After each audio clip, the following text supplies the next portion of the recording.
ونحن على ذلك من الشاهدين والشاكرين والحمد لله رب العالمين.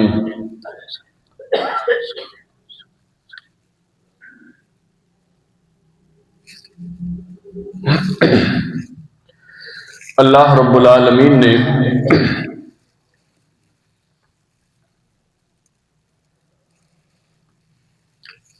اس دنیا کے اندر انسانوں کو زندگی گزارنے کے لیے مختلف اصول دیے ہیں، مختلف ضابطے دیے ہیں، اور انسان کو اپنے وقت کی تعیین کے لیے اللہ نے اس دنیا کے اندر مہینوں کا اجرا فرمایا. ان عدت الشہور عند اللہ 12 شہرا. سورہ توبہ کے الفاظ ہیں. اللہ فرماتے ہیں کہ اللہ کے نزدیک مہینوں کی تعداد 12 ہے. یہ بات یاد رکھ لینی چاہیے کہ یہ کسی انسان نے مقرر نہیں کیے، یہ اللہ نے مقرر کیے. مہینوں کی تعداد اللہ نے مقرر کی ہے. ایک سال کے 12 مہینے، اور پھر جناب محمد الرسول اللہ صلی اللہ علیہ وسلم آپ کی ہجرت اس بات کا تقاضا کرتی تھی کہ اس دور سے ہجری سال شروع کیا جائے.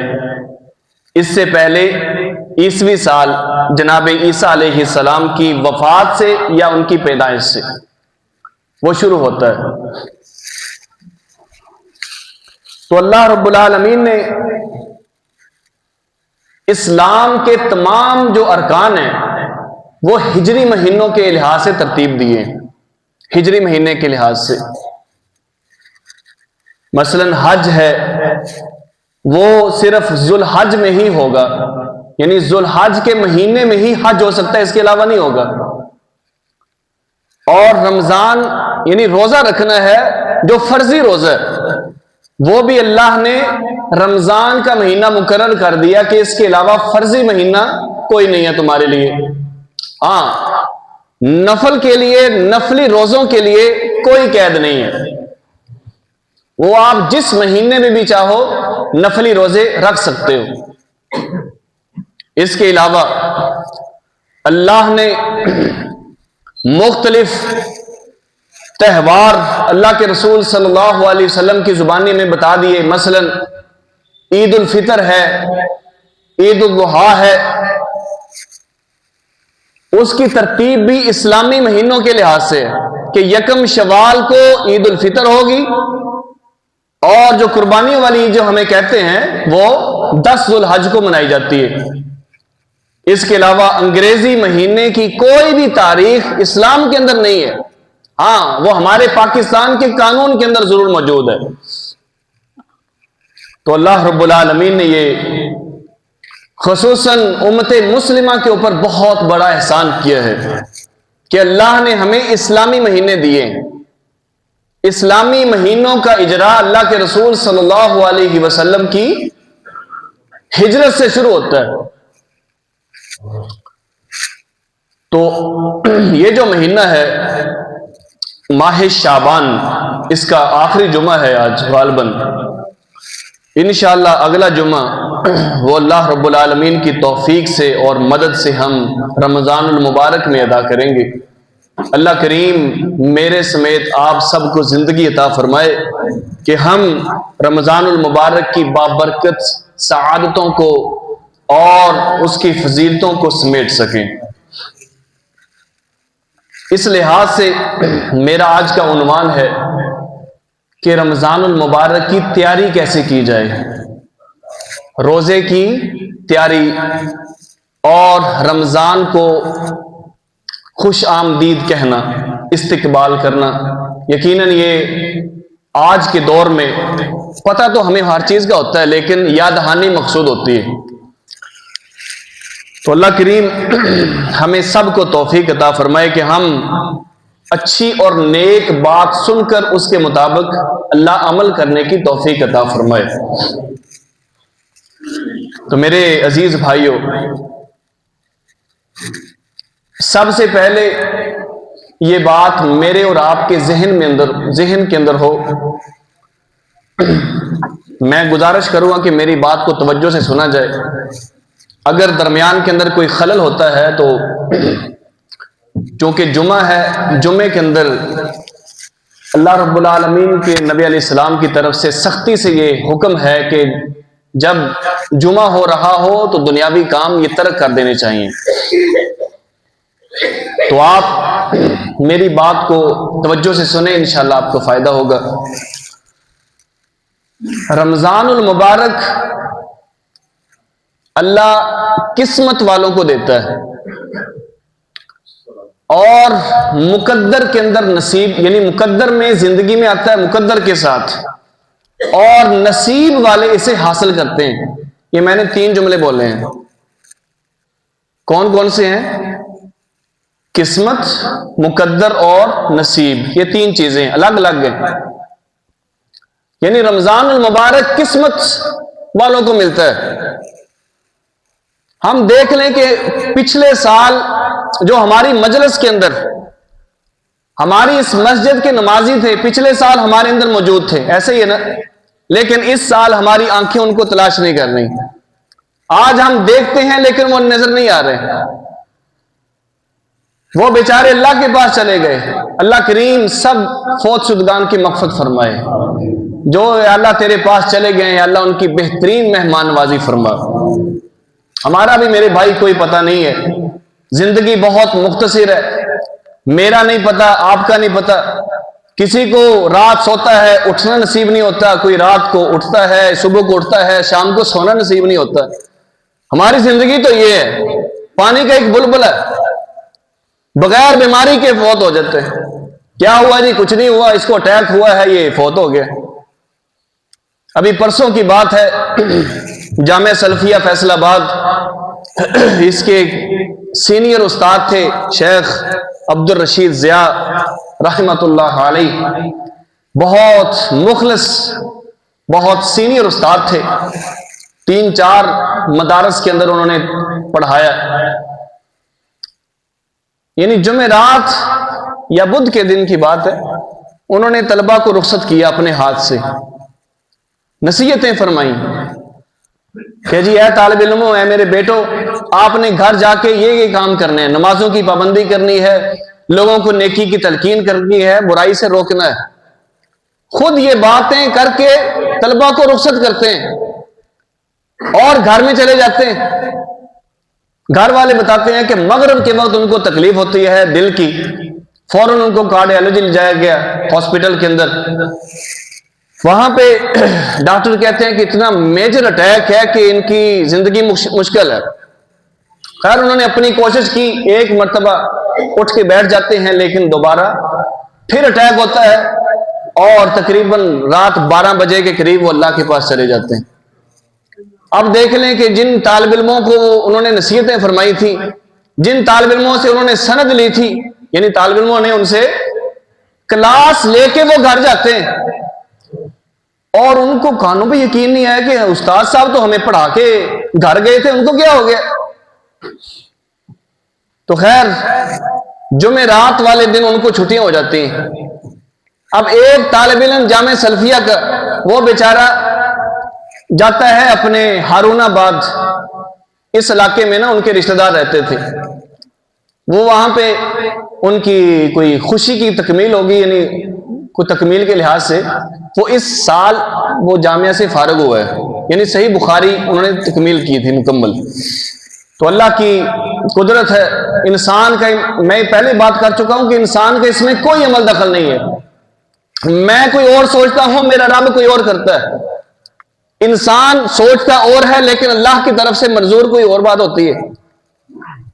وہ طالب علم جوانی کی عمر ہے، ایک دن ہوا ہے ابھی مدرسے سے فارغ ہوتے ہوئے، وہ بیچارہ ایک گھڑے کے اندر اس کی موٹر سائیکل گرتی ہے اور وہ بیچارہ خود روڈ کے اوپر آ گرا، اوپر سے بس گزر جاتی ہے، موقع کے اوپر ہی اللہ کے پاس چلا جاتا ہے۔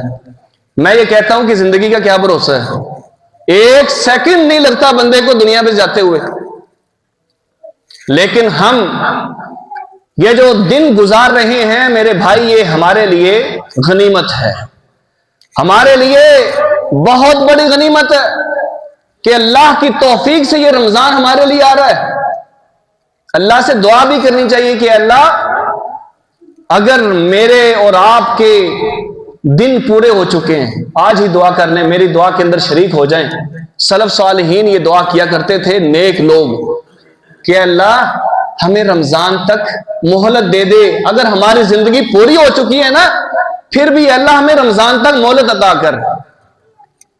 اللہ کریم اگر اس مجلس کے اندر جہاں تک میری آواز جا رہی ہے، میرے سمیت اگر اس کا دانا پانی دنیا سے ختم ہو چکا ہے، اے اللہ تو نے اس کو واپس بلانے کے لیے سوچ لیا، اے اللہ اس کو رمضان تک مہلت عطا فرما، اے اللہ اس کو رمضان کی فضیلتیں، رمضان کی برکتیں اور اس کی سعادتیں سمیٹنے کی توفیق عطا فرما۔ میرے بھائی، یہ رمضان قسمت والوں کو ملتا ہے۔ کتنے ایسے ہمارے عزیز پچھلے رمضان ہمارے درمیان موجود تھے، لیکن اس سال وہ اللہ کے پاس چلے گئے۔ ہمارے والدین میں سے، ہمارے عزیز و کارم میں سے، ہمارے بہن بھائیوں میں سے، ہمارے گھر کے افراد، وہ بیچارے گھر کے اندر موجود تھے، ہماری خوشیوں کا حصہ تھے، لیکن آج وہ اللہ کے جنتوں کے مہمان ہیں۔ انشاءاللہ اللہ کریم ان کو بہترین مہمان نوازی فرمائیں گے ان کی۔ اور مقدر والوں کو ملتا ہے، قسمت سے زندگی میں آتا ہے اور مقدر والوں کو ملتا ہے۔ یہ جو تقدیر ہے نا انسان کی، یہ بھی سمجھ لینی چاہیے۔ حضرت نوح علیہ السلام کی دو بیویاں تھیں، نوح علیہ السلام کی ایک مومنہ اور ایک کافرہ، ایک کافرہ بیوی ہے اور ایک مومنہ بیوی ہے۔ اب دیکھ لیں کہ اگر نوح علیہ السلام کی جو کافرہ بیوی ہے وہ اس بات کا اقرار کرے، اللہ سے شکوہ کرے کہ اللہ تو نے مجھے جہنم کے اندر کیوں ڈالا ہے، اللہ نے تو یہ کہنا ہے کہ تیرے گھر کے اندر میں نے وقت کا نبی وہ تجھے دے دیا، تیرے نکاح کے اندر وقت کا نبی ہے۔ اسی طرح حضرت نوح علیہ السلام کا ایک بیٹا، وہ اپنے باپ کی بات نہ مانتے ہوئے پانی کے اندر غرق ہو جاتا ہے۔ اگر وہ شکوہ کرتا ہے اللہ سے کہ اللہ تو نے مجھے کیوں ڈبویا یا مجھے جہنم کا مجھ سے کیوں بنایا، یاد رکھیں وہ اس کا دعویٰ بہت غلط ہوگا۔ وجہ یہ ہے کہ اللہ نے اس کے مقدر کے اندر وقت کا نبی لکھا ہے، اللہ نے اس کے مقدر کے اندر باپ لکھا ہے جو نوح ہے۔ نوح علیہ السلام اللہ کا پیغمبر تھے۔ تو یہ بات بھی کلیئر ہو جانی چاہیے کہ ہمارا مقدر، یہ اللہ نے اس کو رمضان لکھ دیا ہے۔ اور پھر آگے آتی ہے بات نصیب کی، نصیب والے اس کو حاصل کرتے ہیں اور جو بد نصیب ہے نا وہ بیچارے ایسے ہی رہ جاتے ہیں۔ نصیب والوں کو رمضان ملتا ہے۔ یہ بات آج میں سمجھتا ہوں کہ تینوں پوائنٹ آپ اس کو نوٹ کر کے لے جائیں، میری بات کا مقصد پورا ہو جائے گا، میرے سفر کا مقصد پورا ہو جائے گا کہ نصیب والے اس کی برکتوں کو سمیٹتے ہیں۔ رمضان کی برکتیں یہ نصیب والوں کو ملتی ہیں۔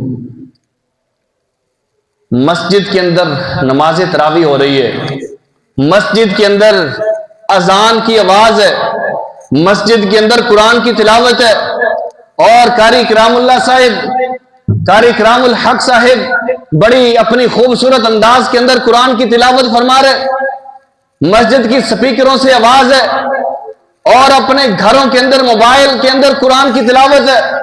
آپ کی بیوی نے، آپ کی والدہ نے، آپ کی بیٹی نے آپ کو بڑی محبت کے ساتھ جگایا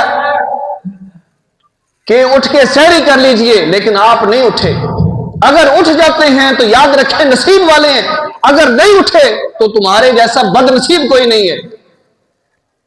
اگر تم باوجود صحت کے، باوجود عافیت کے، اللہ نے تمہیں صحت بھی دی، عافیت بھی دی، دولت بھی دی، لیکن اللہ نے اس انسان کو اٹھ کر روزہ رکھنے کی توفیق نہیں دی، یاد رکھیں اس جیسا بد نصیب انسان نہیں ہے۔ کہ اللہ نے صحت بھی دی، زندگی بھی دی، مقدر کے اندر رمضان بھی لکھ دیا، لیکن نصیب نہ وہ انسان بنا سکا، یاد رکھیں ایسا بد نصیب انسان اللہ سب کو اس سے بچائے۔ اللہ رب العالمین ہمیں رمضان المبارک کی برکتیں سمیٹنے والا بنا دے۔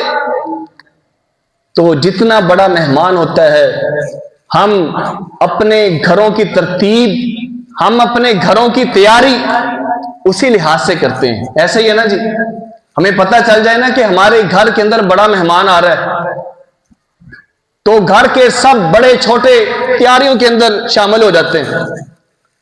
سب انسان تیاری کرتے ہیں، عورتیں الگ تیاری کرتے ہیں، بچے الگ تیاری کرتے ہیں، مرد بزرگ الگ تیاری کرتے ہیں کہ جی بڑا مہمان آ رہا ہے۔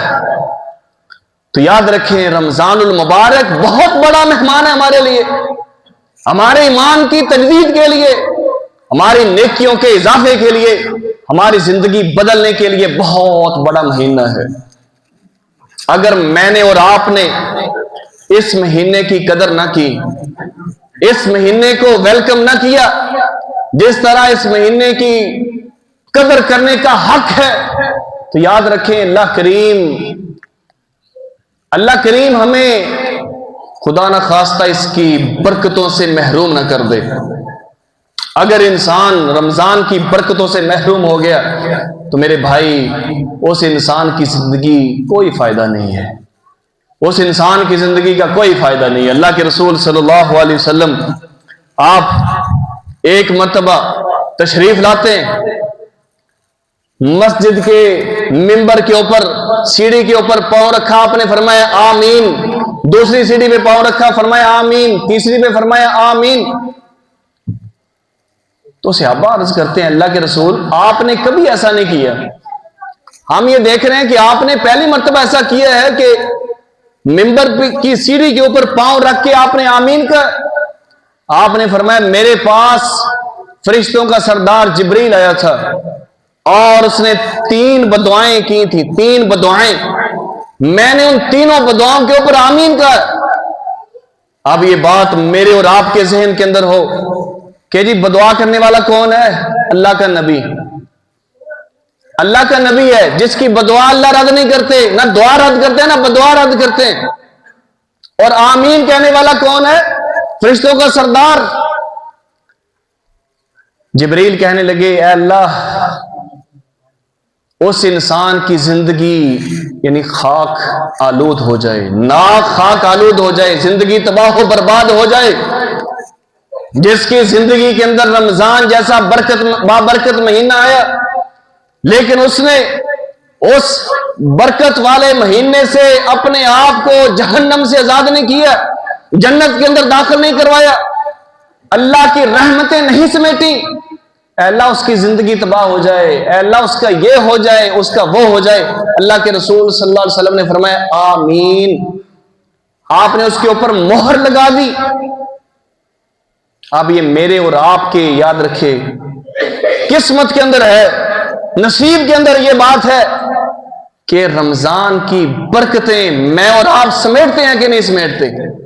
اللہ نے ہر چیز ہمیں دی ہے، ہمارے گھروں کے گودام بھرے پڑے، ہمارے گھروں کے جو غذا خانے ہیں وہ بھرے پڑے، لیکن یاد رکھیں یہ جو رمضان کا مہینہ آتا ہے اس مہینے کے اندر اگر میں اور آپ اپنے ایمان کی تجدید نہ کر سکے، اپنے آپ کو جہنم سے آزاد نہ کروا سکے، اپنے آپ کو جنت میں داخل نہ کروا سکے، تو یاد رکھیں ہماری زندگی کا کوئی فائدہ نہیں ہے۔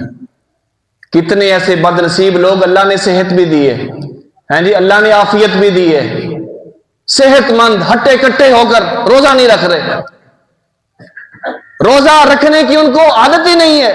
پوچھا جائے نا روزہ نہیں رکھتے، کہنے مینوں عادت نہیں ہے، کبھی رکھیا نہیں۔ سب تو بڑی مصیبت ہے کبھی رکھیا نہیں۔ اللہ کے رسول صلی اللہ علیہ وسلم آپ ماہ شعبان جس کے آخری دن ہم گزار رہے ہیں، آپ علیہ السلام ماہ شعبان کے اندر سب سے زیادہ روزے رکھا کرتے تھے۔ یہ بھی اللہ نے سنت ہم سے چھین لی ہے، اللہ نے یہ سنت ہم سے چھین لی ہے کہ ہم روزہ نہیں رکھتے۔ صرف رمضان کا مہینہ، وہ بھی ہم کہتے ہیں کہ مجبوری کی حالت میں روزے ہم پر مسلط کر دیے گئے ہیں۔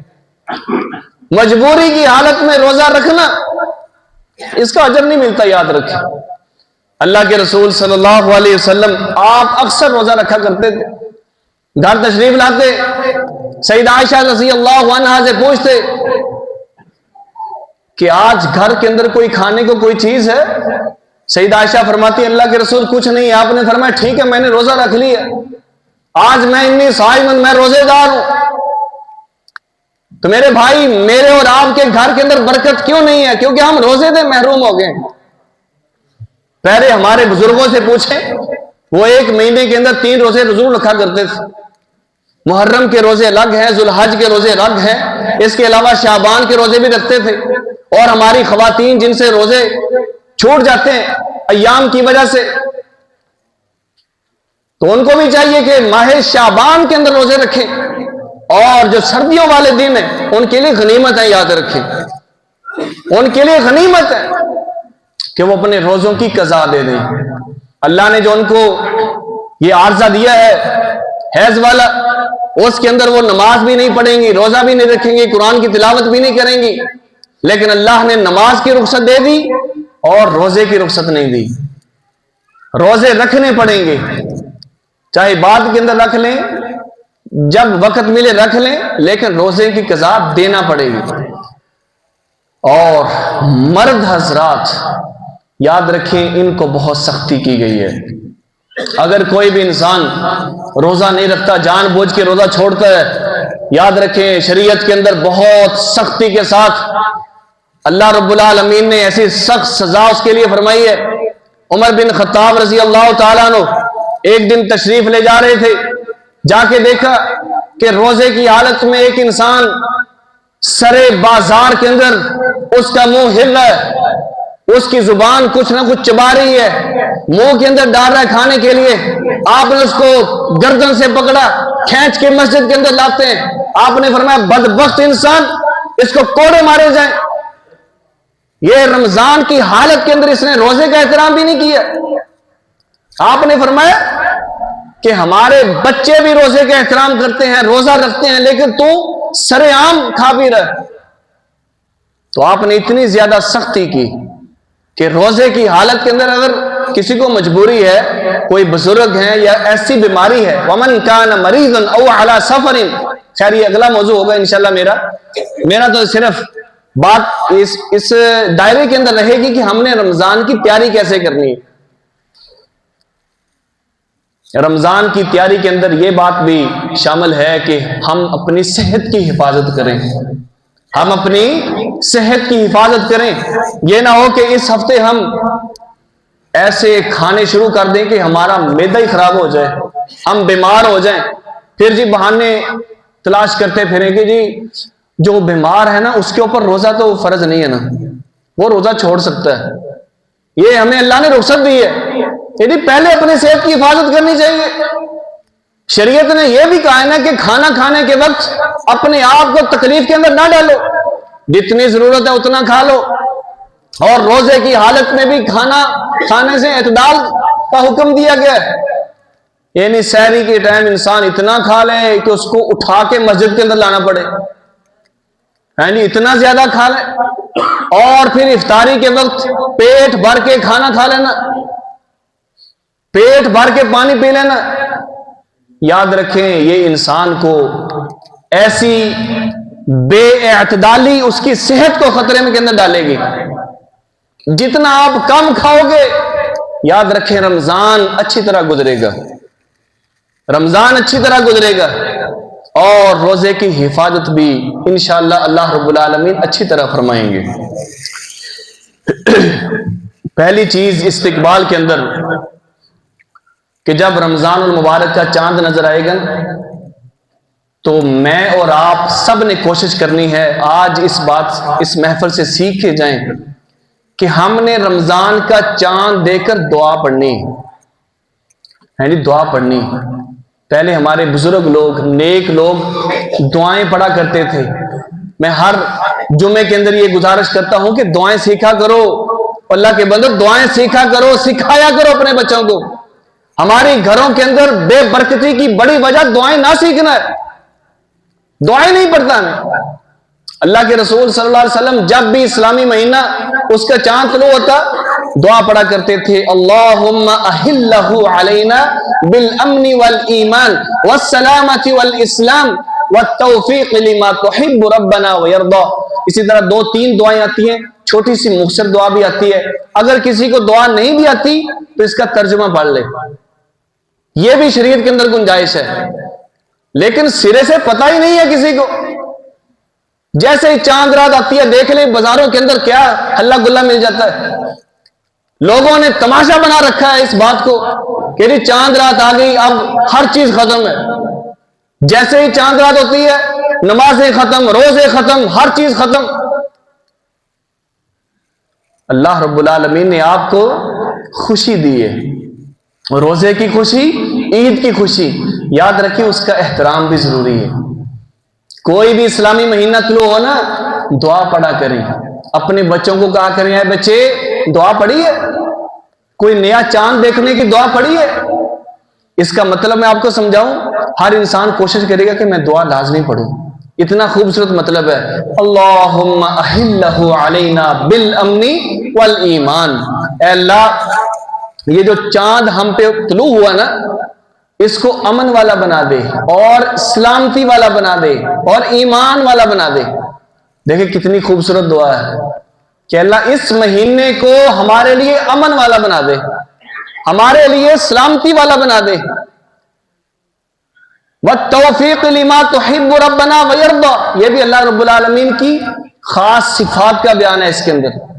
میرے بھائی اگر کسی کو دعا نہیں آتی تو میں قاری صاحب سے گزارش کروں گا کہ آپ کو ترجمہ لکھ کے دے دیں، لیکن کم از کم ہر انسان نیت کر کے جائے کہ یہ دعا لازمی پڑھنی ہے۔ جب بھی چاند کو آپ کو پتہ چل جائے کہ آج شام کو چاند طلوع ہونے کا امکان ہے تو اپنی چھت کے اوپر چڑھ جائیں، اپنی چھت کے اوپر۔ میں نے الحمدللہ اپنے گھر کے اندر یہ روٹین بنائی ہوئی ہے کہ جہاں تک میرا اختیار ہے تو میں سب کو تلقین کرتا ہوں کہ کوئی بھی چاند طلوع ہو نا اس کو دیکھ کے دعا پڑھو۔ یہ شریعت کا حکم ہے، میرا حکم نہیں ہے، شریعت کا حکم ہے۔ ہم کوئی بھی کام بورڈ سمجھ کے نہیں، شریعت سمجھ کے کریں۔ یاد رکھیں ہمارے گھر کے اندر انشاءاللہ فراوانی آ جاتی ہے، اللہ کی رحمت ضرور آئے گی۔ تو محترم قاری صاحب انشاءاللہ آپ کو دعا سکھا بھی دیں گے اور اس کا ترجمہ بھی لکھ دیں گے۔ تو رمضان کا استقبال سب سے پہلے دعا سے کرنا چاہیے کہ اللہ یہ رمضان ہم پہ طلوع ہو رہا ہے، اس کو امن والا اور سلامتی والا بنا دے۔ اور اس کے بعد دوسرا مرحلہ نماز تراویح والا ہے، جو سب سے پہلے یعنی جس رات طلوع ہوگا عشاء کی نماز کے بعد تراویح انشاءاللہ پڑھی جاتی ہے۔ اور یہ بات ہمارے علم کے اندر ہو کہ نماز تراویح بہت فضیلت والا کام ہے۔ اللہ رب العالمین کے پیارے نبی علیہ السلام نے فرمایا من قام رمضان ایمانا واحتسابا غفر له ما تقدم من ذنبه۔ 3 مختلف احادیث کے مطابق فرمایا جس نے رمضان کے لیے قیام کیا، رمضان کی حالت کے اندر یا رات کو قیام کیا، ایمانا واحتسابا، فرمایا وہ بندہ ایمان والا ہے اور نیکی کی نیت کرتے ہوئے، نیکی کی نیت کرتے ہوئے رات کو تراویح کے ساتھ شامل ہوتا ہے۔ ماشاءاللہ قاری صاحب قرآن پڑھتے ہیں تو یقین کریں بہت مزہ آتا ہے۔ تو میں تو کہتا ہوں کہ اس مسجد کے اندر اچھی آواز میں قرآن مجید پڑھا جا رہا ہے، لیکن آپ اگر تراویح پڑھنے نہیں آئیں گے کیا فائدہ ہے؟ تو ہم اپنے آپ کو مسلمان کیوں کہلواتے ہیں؟ ایک مہینہ گنتی کے چند دن، ایام معدودات، صرف گنتی کے چند دن ہیں، رمضان گزر جائے گا، زندگی گزر جائے گی، ہم اللہ کے پاس چلے جائیں گے، ہمارے بڑے بھی نہیں رہے، ہم بھی نہیں رہیں گے۔ تو ہم اس مہینے کو غنیمت سمجھیں اپنے لیے، میں بھی سمجھوں، آپ سب سمجھیں۔ میں آپ سے الگ مخلوق نہیں ہوں، میں سب سے پہلے اپنے آپ کو کٹہرے کے اندر داخل کروں گا، اس سے پہلے آپ ہوں گے۔ میں اور آپ نماز تراویح کے اندر ضرور شرکت کریں، نماز تراویح کے اندر قرآن پڑھیں۔ یقین کریں اگر انسان اللہ کو حاضر ناظر کرتے ہوئے اور اس نیت کے ساتھ نماز تراویح کے اندر شریک ہوگا کہ اللہ قرآن کو میرے لیے قیامت والے دن سفارشی بنا دے۔ اللہ کے رسول صلی اللہ علیہ وسلم نے فرمایا روزہ اور قرآن، صرف روزہ اور قرآن اس بندے کے لیے کل قیامت والے دن سفارش کریں گے، بندے کے لیے قیامت والے دن سفارش کریں گے۔ اب یہ بات دل کے اوپر ہاتھ رکھ کے سوچیں، اپنے گریبان کے اندر بات یعنی جھانک کے سوچیں کہ کسی کیس کے اندر بڑا سفارشی ہو رہا تو وہ کیس خارج ہو جاتا ہے۔ بڑے سے بڑا کیس عدالت کے اندر لگا ہو لیکن بڑا سفارشی مل جائے، اس کیس کی ویلیو ختم ہو جاتی ہے، ایسے ہی نہیں، اس کیس کی ویلیو ختم ہو جاتی ہے۔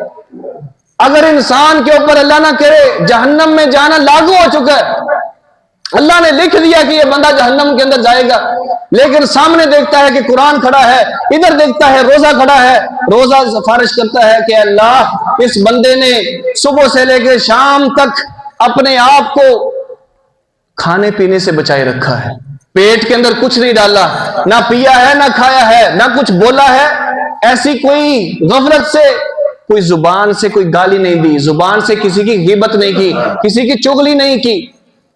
اے اللہ میں تیرے سامنے سفارش کرتا ہوں کہ اس کو بخش دے۔ تو اللہ کے رسول صلی اللہ علیہ وسلم نے فرمایا کیا روزے کی سفارش سے وہ انسان بخشا نہیں جائے گا؟ اگر وہاں سے چلا بھی گیا آگے رمضان اگر یعنی قرآن کھڑا ہے، قرآن کہے گا کہ اللہ اس نے نماز تراویح کے اندر مجھے سنا ہے، اپنے آپ کو تھکایا ہے۔